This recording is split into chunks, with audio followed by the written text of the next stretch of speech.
गुरुदेव। ओम असतो मा सद्गमय तमसो मा ज्योतिर्गमय मृत्युर्मा मृतंगमय।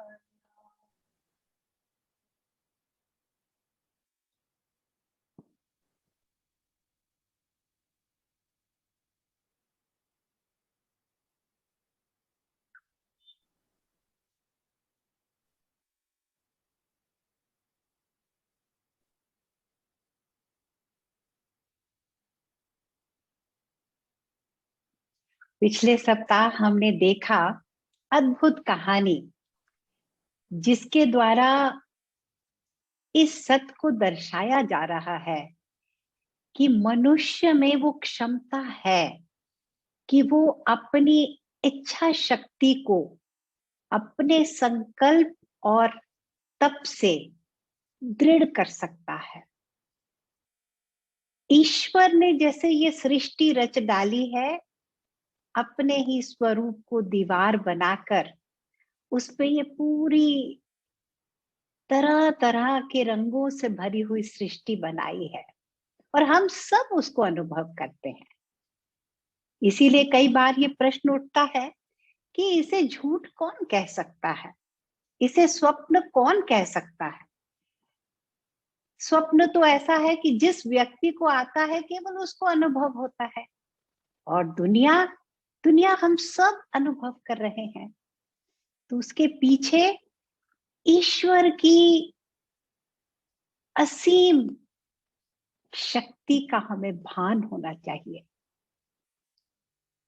शंका नहीं होनी चाहिए, श्रद्धा जागनी चाहिए और थोड़ी इस शक्ति की झलक संसार में भी दिखाई देती है। जैसे एक जादूगर भी ये सिद्धि पा जाता है, थोड़ी देर के लिए वो हमें अपनी सृष्टि में भुला सकता है। हम मान जाते हैं वो जो भी हमें दिखाता है अपना जादू। योगी जन, उनके अंदर ऐसा सामर्थ्य होता है, वो संसार को जैसा देखना चाहते हैं वैसा उनका संसार होता है। हम हमेशा कहते हैं संसार हमें बंधन में बांध रहा है, संसार में रहने से हमारे रास्ते में तरह तरह के विघ्न आ रहे हैं, इसलिए हमारे अंदर इच्छा तो है, योग के मार्ग पे चलने की इच्छा है, ईश्वर को पाने की, जानने की इच्छा है, लेकिन बार बार संसार आकर कोई ना कोई विघ्न पैदा कर रहा है। तो यहाँ क्या देख सकते हैं, हमें अपने अंतरात्मा की ओर जाना होगा। यही बात दत्तात्रेय जी परशुराम जी को तरह तरह से सुना रहे हैं। और पिछले सप्ताह हमने देखा एक छोटे से पहाड़ के अंदर उस ऋषि पुत्र ने अपना पूरा साम्राज्य बनाया है। उस साम्राज्य को महासेन ने अपनी आंखों से देखा, अनुभव किया, और जब पहाड़ से बाहर आया तो बाहर की दुनिया में 12 अरब साल व्यतीत हो गए थे। तब महासेन समझ नहीं पा रहा था कि वो दुनिया सच थी जो मैंने पहाड़ के अंदर इस ऋषि पुत्र की बनाई हुई देखी थी, कि बाहर की दुनिया सच है।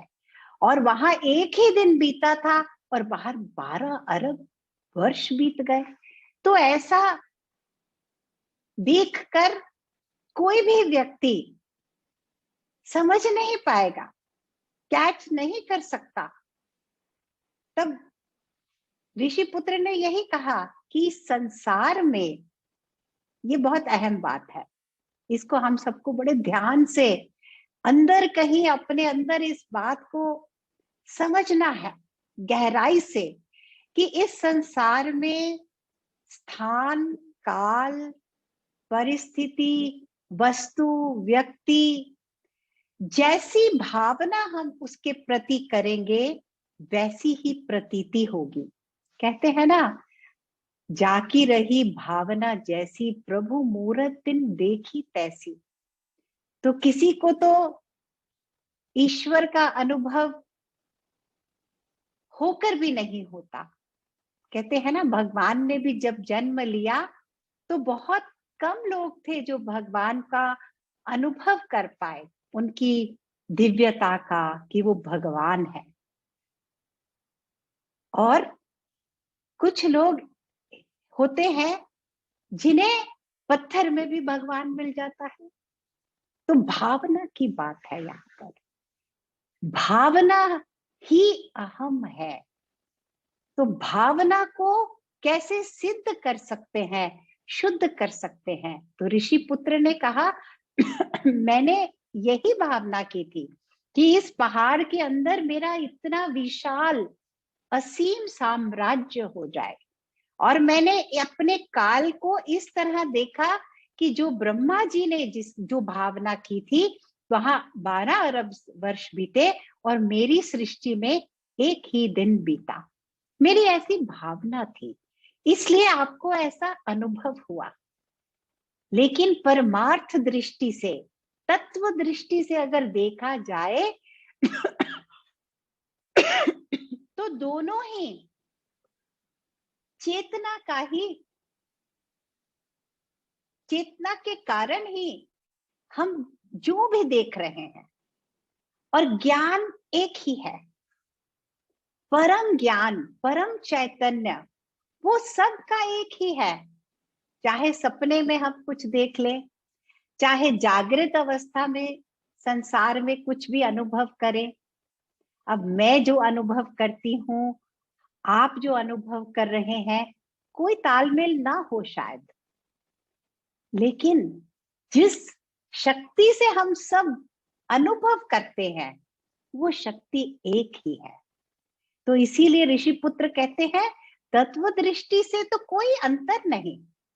संसार में तरह तरह की परिस्थितियां, तरह तरह के देश, बोली, मौसम देखने को मिलते हैं। हम अपने जीवन में कभी देख सकते हैं इस बात को। यदि हम बहुत प्रसन्न होते हैं तो दिन भाग जाता है, पता ही नहीं चलता। और लेकिन अगर किसी बात की चिंता होती है तो एक एक पल को हम गिनते हैं, भारी होता है एक एक पल। और खुशी के जो समय होते हैं उसमें सालों साल बीत जाते हैं, पता नहीं चलता।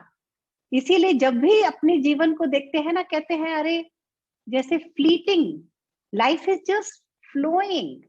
पता नहीं चला हमें कब हम इतने बड़े हो गए, कब इतनी सारी अवस्थाएं जीवन की पार कर गए। और लेकिन कभी कभी सोचते हैं तो लगता है बहुत समय बीता। ऐसे ही जब कभी कभी ध्यान करने लगते हैं ना, तो कभी कभी ऐसा होगा कि ध्यान में लगेगा अरे बहुत समय हमने ध्यान किया। और किसी दिन ऐसा अनुभव होगा एक ही पल में ध्यान हो गया, एक ही पल में हम 20 मिनट का ध्यान कर पाए। तो ये परिस्थितियां तो अलग अलग हैं। तो ऋषि पुत्र ने कहा आप इसमें मत अपने मन को फंसाइए। और यही कहानी को संदर्भ बना के दत्तात्रेय जी परशुराम जी को यही ज्ञान दे रहे हैं कि अपनी भावना को देखो। यहाँ एक बहुत सुंदर बात त्रिपुरा रहस्य में कही गई है कि जीवन में चैतन्य, जो अनुभव में चैतन्य स्वरूप अनुभव होते हैं, वो दो प्रकार के हमें हो सकते हैं। या अहम भाव का, मैं हूं, ये मेरा है, ये मेरा नहीं है, ये मुझसे अलग है, ये अहम भाव का अनुभव है। हम सब इसको अनुभव करते हैं। और दूसरा अनुभव क्या है? प्रेम भाव का अनुभव। दोनों में चेतना का प्रकाश है। और प्रभु को पाने के लिए अहम भाव से प्रेम भाव की ओर जाना है। जहां अहम भाव शून्य हो जाता है वहां प्रेम भाव पूर्ण हो जाता है। अहम भाव क्या है? सीमित है। हमारी चेतना को सिकुड़ते सिकुड़ते हम जड़ता की ओर ही चले जाते हैं, पता ही नहीं चलता। और दूसरी ओर प्रेम भाव विशाल है, असीम है। प्रेम में सेवा भाव है, सबको समान देखने का भाव है। और अहम भाव भेदभाव से भरा है। मैं हूं, बस मैं हूं, मेरी दुनिया है, इसमें बहुत दुख है, मेरे दुख कब दूर होंगे, मेरी चिंता से ही मैं मुक्त नहीं हो पा रहा। ये जड़ता की ओर जा रहा है। और दूसरी परिस्थिति है प्रेम भाव की परिस्थिति। एक ही है, वो एक ही ज्योति है जिसके प्रकाश में मैं, आप, हम सब प्रकाशमान हो रहे हैं। तो ऋषि पुत्र ने कहा, आप कहते हो बाहर की सृष्टि और पर्वत के भीतर की सृष्टि क्या एक थी? क्या उनमें अंतर है? तो मैं आपसे पूछता हूं, बाहर क्या है और अंदर क्या है? अगर आपको ये पहाड़ अपने से बाहर दिखाई दिया, ये पूरी सृष्टि, पूरा जगत अपने से बाहर दिखाई दे रहा है, तो अगर आप थोड़ा ध्यान दोगे तो आप देखोगे आपका शरीर भी बाहर है, वो भी दृश्य है, वो भी संसार का ही तो हिस्सा है। तो कैसे आप जानोगे? इसलिए कैसे मन को हम शांति की ओर कैसे ले जा सकते हैं? जब पीछे जो तत्व भाव है उसको पकड़ना होगा। उसको पकड़ने के लिए मन को इच्छाओं से शांत करना होगा। शांत भाव, दृढ़ भाव। ऐसे ही ऋषि कुमार ने कहा, मैंने अपने योग के बल से अपनी दृष्टि को इतना बल दे दिया कि मैंने ये सृष्टि रच डाली। और वो बल का रहस्य क्या बतलाया कि एक ही इच्छा में मैं दृढ़ हो गया, सारी इच्छाओं का त्याग कर दिया, जो भी पहले बीत गया है उसका त्याग कर दिया, सारी इच्छाओं का त्याग, पास्ट का त्याग। तब मेरी भावना इतनी शुद्ध हो गई, इतनी दृढ़ हो गई कि जैसा मैंने संकल्प किया वैसा ही प्रत्यक्ष मेरे सामने प्रकट हो गया। ठीक ऐसे ही जैसे ईश्वर ने अपने संकल्प से इस सारे संसार को प्रकट कर दिया है। तो पकड़ने वाली बात क्या है? अपने अंदर ये जो छिपी हुई त्रिपुरा देवी चिन्मयी प्रेममयी शक्ति है, इसको जगाना है। अहम से प्रेम की ओर बढ़ना है। प्रेम में पूर्णता है। प्रेम हमें शांति देता है, दृढ़ता देता है, शुद्धता मन की होती है, निर्मल मन हो जाता है। जैसे जैसे मन ऐसा होने लगता है, भेदभाव से जब मन ऊपर उठने लगता है, उसी पल वो मन निर्मल हो जाता है। और जैसे जैसे चित्त की वृत्तियां शांत होती जाती हैं, वैसे वैसे ये अहम भाव गलने लगता है। यही कारण है कि बार बार परशुराम का प्रश्न एक ही है, कैसे ज्ञान को पाना है। क्योंकि बार बार हर शास्त्र ने ये कहा है, ईश्वर, परम ज्ञान, आत्मज्ञान किसी को बोल के, सुना के नहीं जतलाया जा सकता। ये विचारों के माध्यम से नहीं जाना जा सकता, तर्क के रास्ते से नहीं जाना जा सकता। सुने सुनाए ज्ञान नहीं है ये ज्ञान अनुभूति स्वरूप ही है। इसीलिए कहा गया है ये अज्ञेय भी है और इसको जानने वाले दुर्लभ, खोजी लोग दुर्लभ हैं। मनुष्य योनि ही दुर्लभ है। उसमें जिसके अंदर प्रेम का भाव जागे वो तो दिव्य अति दुर्लभ व्यक्ति है। तो दत्तात्रेय जी ने कहा, तुम ऐसा इसीलिए सवाल करते हो कि तुमने विचार परायण तो अब हो गए हो। प्रभु की कृपा है तुम में कि तुम इतने विचार परायण हो गए हो। तुम्हारे अंदर इतने प्रश्न जाग रहे हैं, जो प्रश्न मंगलमय प्रश्न जाग रहे हैं कि ये संसार कहाँ से आया। हम अपने जीवन में जानते हैं हमारे जीवन में इस समय क्या प्रश्न चल रहे हैं। और देखें परशुराम जी के अंदर क्या प्रश्न चल रहे हैं कि इस संसार में कैसे मैं इस संसार को झूठा देखूं, कैसे मैं सच स्वरूप प्रभु को पाऊं, प्रभु का दर्शन पाऊं। ये उनके प्रश्न हैं, ये उनकी इच्छाएं हैं। तो जब तक दूसरी इच्छाएं, सांसारिक इच्छाएं, जिसमें प्रधान क्या है, व्यक्ति, वस्तु, परिस्थिति, ये हमारे ऊपर हावी हैं, तब तक ऐसे प्रश्न उठते ही नहीं। तो दत्तात्रेय जी ने कहा, तुम भाग्यशाली हो, तुम्हारे अंदर ऐसे शुभ प्रश्न उठने लग गए हैं, लेकिन अभी भी अनुभूति नहीं पाई है। अनुभूति पाने में अभी थोड़ा समय और लगेगा। चिंतन, मनन, सत्संग में रहना, यही मार्ग है, और कोई दूसरा मार्ग है ही नहीं।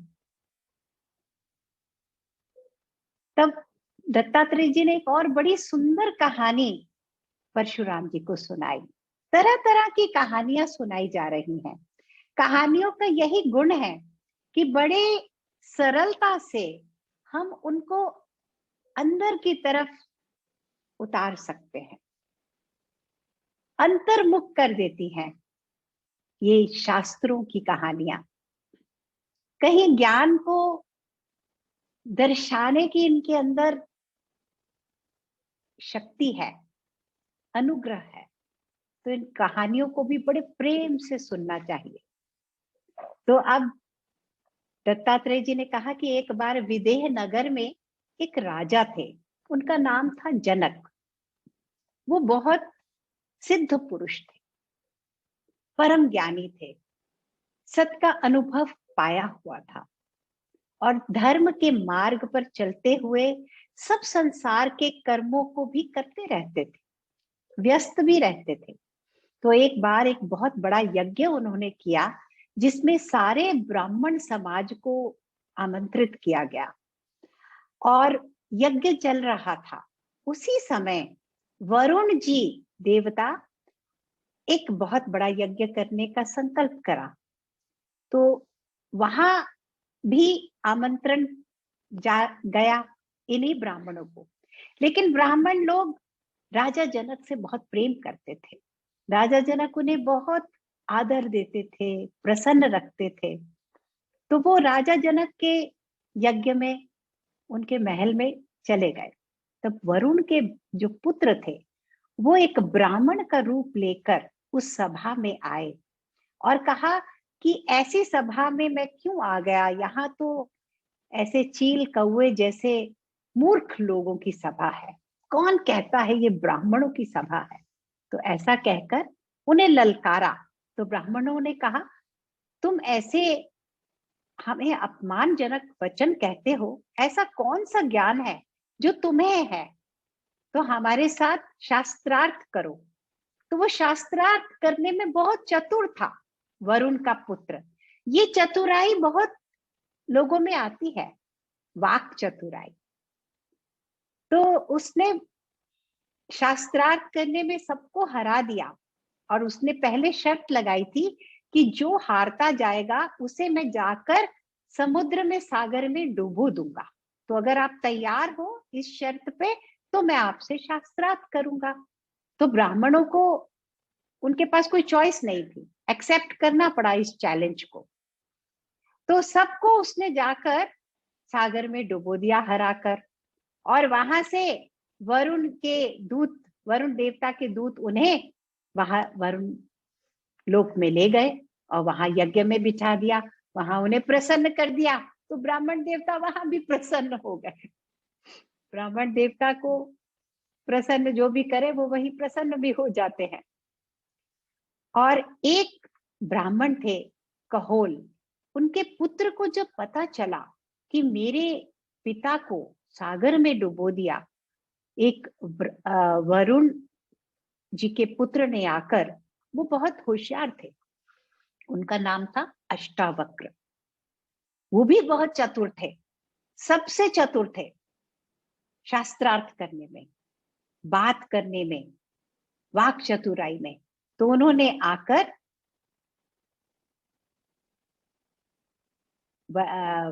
आकर उन्होंने सबको वापस ले आए, अपनी चतुराई से सबको वापस जीतकर कहोल के पुत्र अष्टावक्र ने वरुण के पुत्र को हरा दिया और वापस सब ब्राह्मणों को ले आया। तब अष्टावक्र को बड़ा अभिमान हो गया कि मैं सबसे चतुर हूं, मैं तो वरुण के पुत्र से भी चतुर निकला, इन सब ब्राह्मणों से भी, इस पूरी सभा में मैं ही सबसे चतुर हूं। तो जिसको मैं चतुर हूं, मैं ऐसा हूं, मैं वैसा हूं, ये भाव जिसके अंदर होता है तो अनुभव से तो वो कहीं दूर होता है। तो उस सभा में कहते हैं एक तापसी स्त्री आई और उसने कहा कि मैंने सुना है कि आप बहुत ज्ञानी हैं कहोल पुत्र, मैं बहुत प्रसन्न हुई सुन के कि आपने अपने शास्त्रार्थ के बल से सब ब्राह्मणों को सागर में से निकाल के वापस लेके आ गए और वरुण के बेटे को भी शास्त्रार्थ में आपने हरा दिया। तो मैं बहुत प्रसन्न हूं, लेकिन मेरे कुछ प्रश्न हैं, आप उनका उत्तर तो दे दीजिए थोड़ा, क्योंकि आप तो बहुत ज्ञानी हैं। तो मर्म वाले प्रश्न उस तापसी ने अब अष्टावक्र से किए। कहा कि वो कौन सा पद है जिसको पाकर कुछ और पाने की जरूरत नहीं, जिसको पाने के बाद कोई इच्छा नहीं रहती और कोई उसको पा भी नहीं सकता और कोई उसको जान भी नहीं सकता, और लेकिन उसको पाने के बाद सब तरह से व्यक्ति पूर्ण हो जाता है और उस तत्व से ही सारी सृष्टि चलती है। ऐसा तत्व आप क्या उसके बारे में जानते हैं? तब अष्टावक्र ने बड़े घमंड से कहा, हाँ मैं तो जानता हूं, मैंने सारे शास्त्रों का अध्ययन किया है। तो ये कहीं हमें थोड़ा समझ आ रही है यहाँ ये बात कि ज्ञान को सुनना, पढ़ना, सुनाना अलग बात है, लेकिन अंतर्मुख होकर अपने अंतर उसका आभास होना, अनुभव होना, उसका प्रकाश होना, उसका रास्ता अलग है। तब अष्टावक्र ने कहा, वो परम तत्व तो वही ईश्वर है जिसने सारी दुनिया को रचा है। उसको पाने के बाद, उस परम ज्ञान को पाने के बाद किसी और चीज की आवश्यकता नहीं, व्यक्ति पूर्ण हो जाता है, सारी इच्छाओं की समाप्ति हो जाती है, वही वो असीम पद है, लेकिन कोई उसको जानता भी नहीं, उसको जानना असंभव है। तब मुस्कुराते हुए, हंसते हुए उस तापसी ने कहा, तो तुम कैसे जानते हो उसको? तुम कह रहे हो कि उसको जाना नहीं जा सकता जिस पद को, तो तुम उसको कैसे जानते हो? तुमने अभी मुझे जवाब में कहा कि तुम जानते हो, लेकिन यहाँ तुम अपने आप स्वीकार भी कर रहे हो कि उसे जाना नहीं जा सकता। तो इसका क्या अर्थ हो सकता है पुत्र? इसका अर्थ तो यही लग रहा है कि तुमने अभी अनुभूति के स्तर पर कुछ भी नहीं जाना। तुमने जो भी जाना है बस कही सुनी पढ़ी बात ही है, तो तुम्हारा ज्ञान कहाँ पूरा है? तब अष्टावक्र उस पल उसके अंदर बोध जागा जब किसी गुरु के पास आते हैं तो गुरु हमें जतलाते हैं कि सच्चा ज्ञान पाने के लिए वो जो गैप रह जाता है इंटेलेक्चुअल नॉलेज में और रियलाइजेशन में, वो गैप को गुरु ही पूरा कर पाते हैं। गुरु इज द ब्रिज, उसके बिना नहीं हो पाता। तो तापसी के थोड़े से सानिध्य में ही अष्टावक्र को बोध हो गया कि वो कुछ नहीं जानता। गुरुजी कहते हैं ना, कोई व्यक्ति आपको कहे मैं जानता हूं, तुम्हें बताऊंगा, उससे दूर रहना। जो ये कहे कि मुझे नहीं पता, उसके साथ समय बिताओ, उसके साथ सत्संग में रहो। ये जानना ही कि मैं नहीं जानता हमें उस ओर लेके जाएगा, उस लक्ष्य पे लेके जाने के लिए ये पहला स्टेप है। आई डोंट नो। गुरुजी एक बड़ी सुंदर बात कहते हैं कि स्पिरिचुअल जर्नी में we begin with I don't know, and that's a difficult I don't know. We are restless with that I don't know, and when you have traveled the covered the journey, then again you reach at a beautiful I don't, मैं नहीं जानता, उस परम तत्व को, उस mysterious अगम्य ईश्वर को कहते हैं ना, अगम्य अगोचर। तो जैसे ही हम ऐसे अपने को हम्बल कर देखते हैं, पाते हैं, तो बड़ी जल्दी हम प्रोग्रेस पे की ओर बढ़ने लगते हैं। तो एक पल में ही अष्टावक्र ने वो प्रोग्रेस कर ली जब उन्होंने देखा कि इतना कुछ पढ़ने के बाद, इतना कुछ जानने के बाद अभी तक मैं नहीं जान पाया।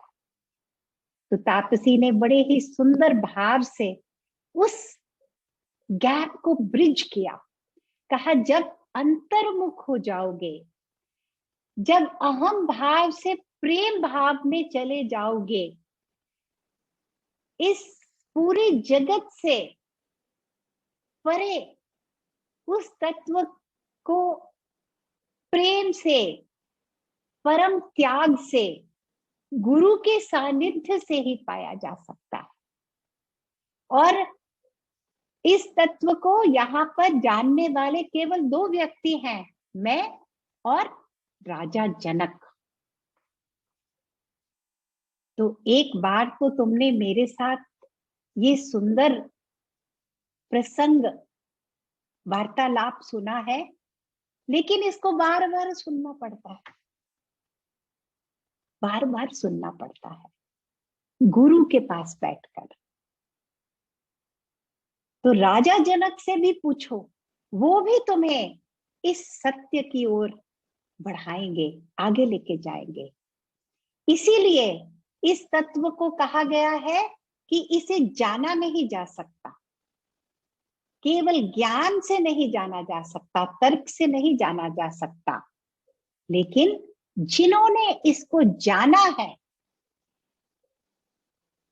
जिन्होंने इसको पाया है, उनके चरणों में बैठकर ये आपके अंदर सत्य की प्रकाश आपके अंदर भी अनुभूति रूप आप इसको पा सकते हो। इसीलिए ये पाया भी जाता है और नहीं भी जाना जाता, ये दोनों बातें सत्य है। कहते हैं ना, खोजी हो तो तुरंत मिल जाए, खोजी होना पड़ता है। खोजी कौन है? जिसको अब और किसी चीज की खोज नहीं रही। जैसे परशुराम जी हैं, केवल एक ही चिंतन है, एक ही तलाश है, तत्व की तलाश है, सच की तलाश है। तो दत्तात्रेय जी ने उन्हें बहुत आशीर्वाद दिया, कहा प्रभु का यही तो आशीर्वाद है, और प्रभु से यही प्रार्थना करनी चाहिए कि हम हर समय इस सुंदर विचार के साथ रह पाए। कैसा विचार? मैं कौन हूं, हु एम आई। जैसे जैसे जितना जितना हम इसके साथ जुड़ते जाते हैं, अचानक एक क्रांति हो जाती है। मैं रहता ही नहीं, केवल अनुभव, प्रकाश और आनंद, सुख, शांति, तृप्ति रह जाती है। तो अगला अध्याय जिसमें बहुत सुंदर वार्तालाप हम देखेंगे, जो राजा जनक ने अष्टावक्र के साथ किया। देखिए, क्वेश्चंस वही हैं, रिपीट हो रहे हैं। सब शास्त्र यही कहते हैं कि जो रिपीटिशन से बोर हो जाएगा वो शास्त्रों में आनंद नहीं मिलता उसको।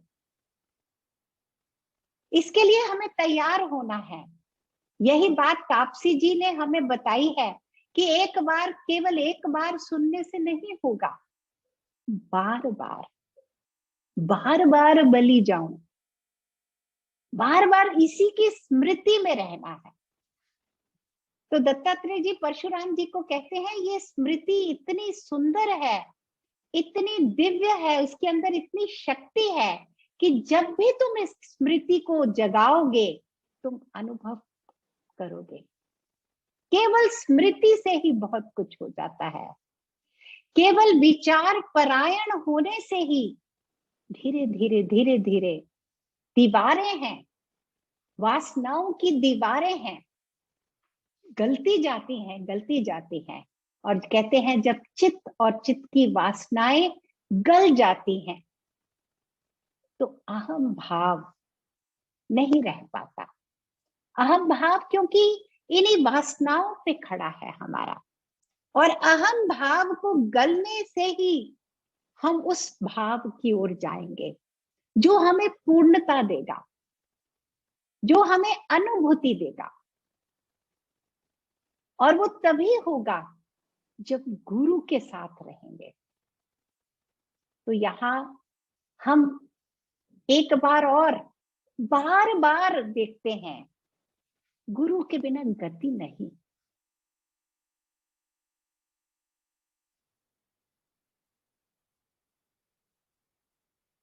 शिष्य भाव बना रहे जीवन में, ये बहुत बड़ी उपलब्धि है। अपने में ही ये एक बहुत बड़ी सक्सेस है। नहीं तो बहुत जल्द, जैसे हमने देखा, वरुण के पुत्र को देखा, अष्टावक्र को देखा, बहुत कुछ पाके भी सब गवा देते हैं एक पल में। जैसे ही इस अहम बोध में आ जाते हैं, मैंने जान लिया, मैंने पढ़ लिया, मैंने ये समझ लिया, तब तक वो परिपूर्णता अभी हमारे हाथ नहीं लगी, वो प्रेम भाव में अभी नहीं जगे। क्योंकि जो जग जाता है व्यक्ति उसमें, उसको किसी एक और दूसरे में अंतर नहीं दिखाई देता, सब में वो एक ही भाव में रहता है, सब में अपनेपन के भाव से रहता है। ज्ञानी पुरुष का यही लक्षण है। और दत्तात्रेय जी कहते हैं परशुराम को, जो अभागे अहम भाव में ही जीवन शरीर को छोड़ देते हैं, वो जीते हुए भी सच में जीवन को नहीं देख पाते। जीवन की टेस्ट कहाँ है? प्रेम में है। कहते हैं ना, 2.5 अक्षर प्रेम का, पढ़े सो पंडित होए। वो पंडिताई उसको पाना है, और उसके लिए ये विनम्रता बहुत आवश्यक है, ये प्रार्थना बहुत आवश्यक है कि गुरु का सानिध्य मिले, कोई गुरु मिले, और गुरु के संग बस समर्पित होकर बाकी जीवन कोई जी पाए। इतने में, कहने में बहुत आसान जो लग रहा है, करने में कठिन है। श्रद्धा बनाए रखना, पवित्रता बनाए रखना, दृढ़ संकल्प बनाए रखना, ये बहुत बड़े टेस्ट्स हैं। भाग्यशाली लोग होते हैं जिनके अंदर श्रद्धा होती है। इसीलिए हनुमान जी को रामायण में हम पढ़ते हैं, देखते हैं ना, कि हनुमान जी में शक्ति राम जी से कम नहीं। किस कारण? क्योंकि श्रद्धा और प्रेम से भरे हैं, भक्ति भाव से भरे हुए हैं। उनके अंदर दास्यता का जो भाव है, वो ही उन्हें असीम की ओर ले गया।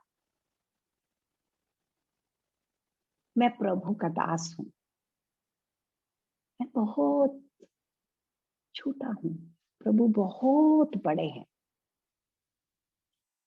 यही भाव गुरु की ओर, ऐसा ही भाव, ऐसा ही समर्पण, ऐसा ही प्रेम, ये कुंजी है। इसको लेकर हम अगले सप्ताह राजा जनक के सत्संग को सुनेंगे।